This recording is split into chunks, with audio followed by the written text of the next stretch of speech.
A spherical balloon of radius r subtend an angle of 60 degree at the eye of the observer if the angle of elevation of its center is 45 degree. ध्यान देना, ये जो 60 degree बन रहा है वो आई of the observer पे बन रहा है, एलिवेशन और डिप्रेशन नहीं है ये.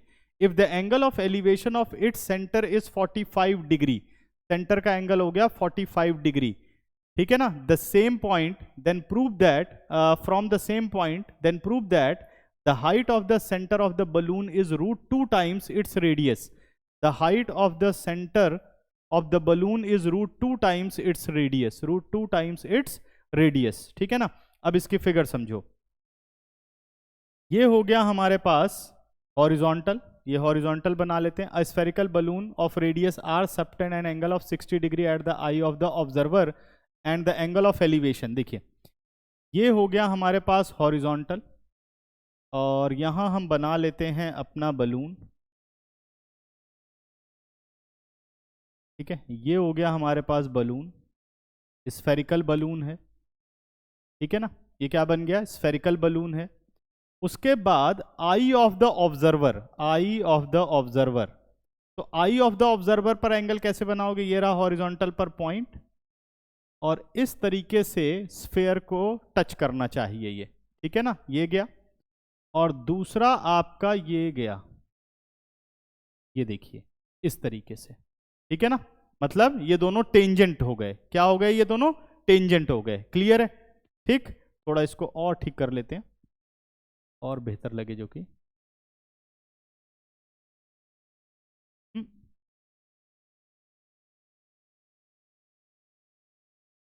ठीक है ना, क्योंकि मुझे थोड़ा सा इसको शो करना पड़ेगा. एक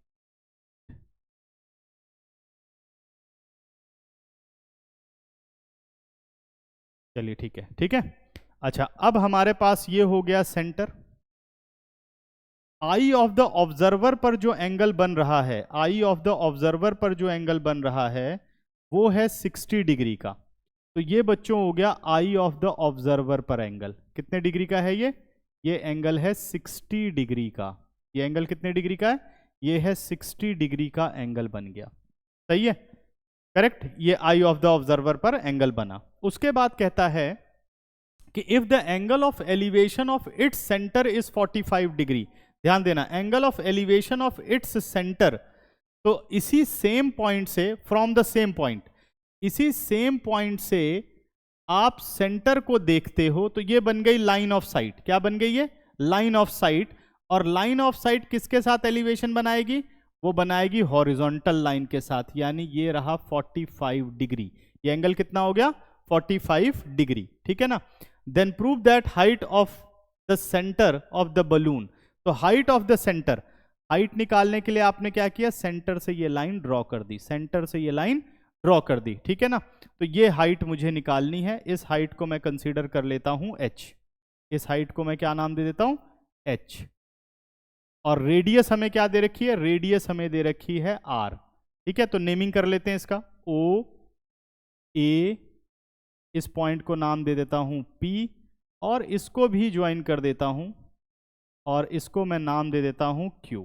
सही है, ये भी 90 डिग्री. अब ध्यान से देखो, radius is perpendicular on the tangent, radius is perpendicular on the tangent, क्योंकि पॉइंट Q क्या है, पॉइंट ऑफ कांटेक्ट है, एंड A भी पॉइंट ऑफ कांटेक्ट है.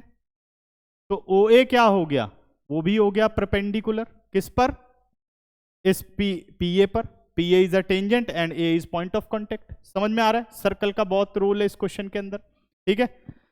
अब ये आ गया हमारे पास 90 डिग्री, क्योंकि हाइट की बात की गई है, तो 90 डिग्री हो जाएगा. इस पॉइंट का भी नाम रख देते हैं कुछ, इस पॉइंट का नाम रख देते हैं R, ठीक है ना. रेडियस हमें स्मॉल r गिवन है, वो हमने ले लिया. अब ध्यान से समझो, अगर मैं बात करूं तो ये जो लाइन OP है, कौन सी लाइन है, OP जो लाइन है वो क्या करती है कि सेंटर पर जो भी एंगल होता है उसको भी बाइसेक्ट करती है, और टेंजेंट के बीच में जो एंगल होता है उसको भी बाइसेक्ट करती है. यानी इसका मतलब अगर मैं सिर्फ इतने पोर्शन की बात करूं तो 60 का हाफ, ये कितने डिग्री का एंगल हो गया, ये एंगल हो गया 30 डिग्री का. ये एंगल क्या हो गया, 30 डिग्री का. तो हम यहाँ लिख देंगे angle OPA is equal to half of 60 degree.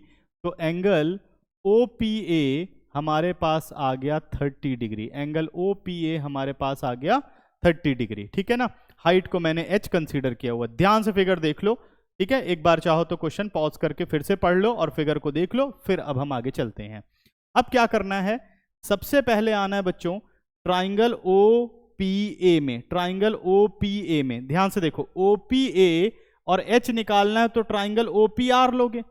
दोनों में कॉमन साइड कौन सी है, OP। तो समझ जाओ OP से हमें काम करना पड़ेगा। किसको यूज करना पड़ेगा, OP को यूज करना पड़ेगा। तो हम आ गए इन ट्राइंगल OPA। किस में आ गए, OPA। अगर OPA की बात करें तो OA अपॉन OP 90 डिग्री क्यों है, सबको क्लियर है। OA अपॉन OP, तो ये आ गया आपका OA अपॉन OP हो गया परपेंडिकुलर अपॉन हाइपोटेन्यूज, यानी साइन थीटा, जो कि हो गया साइन 30 डिग्री। OA हो गया स्मॉल r, OP को ऐसे ही रहने दो, साइन 30 डिग्री हो गया 1/2, क्रॉस मल्टीप्लाई कर दो, वैल्यू ऑफ OP कितनी आ गई, वैल्यू ऑफ OP आ गई 2 into r. Value of OP कितनी आ गई, 2 इंटू आर। क्लियर है। अब आते हैं नेक्स्ट पर। अब अगली ट्राइंगल है अपनी ORP। कौन सी ट्राइंगल है, इन ट्राइंगल ORP। अगली राइट ट्राइंगल ORP, ठीक है ना, इन ट्राइंगल ORP में अगर आ गए तो OR अपॉन OP। क्या लिखा हमने, OR अपॉन OP, ठीक है ना, OR अपॉन OP।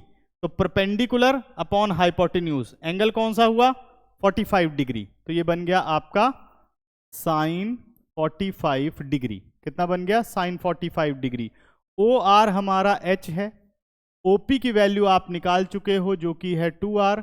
साइन 45 हो गया 1/√2। साइन 45 कितना हो गया, 1/√2।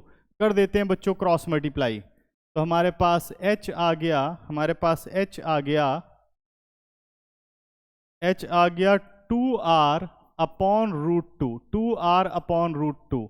2 को क्या लिख सकते हो, √2 इंटू R और होल अपॉन √2। √2 और √2 कैंसिल आउट, H हमारे पास आ गया √2R। क्या क्वेश्चन में यही नहीं प्रूफ करना था, क्या बोला उसने कि then prove that the height यानी H of the centre of the balloon is √2 times its radius. √2 times its radius. तो क्वेश्चन जो है कैलकुलेशन बहुत कम थी, इसकी फिगर ही बहुत कॉम्प्लेक्स थी।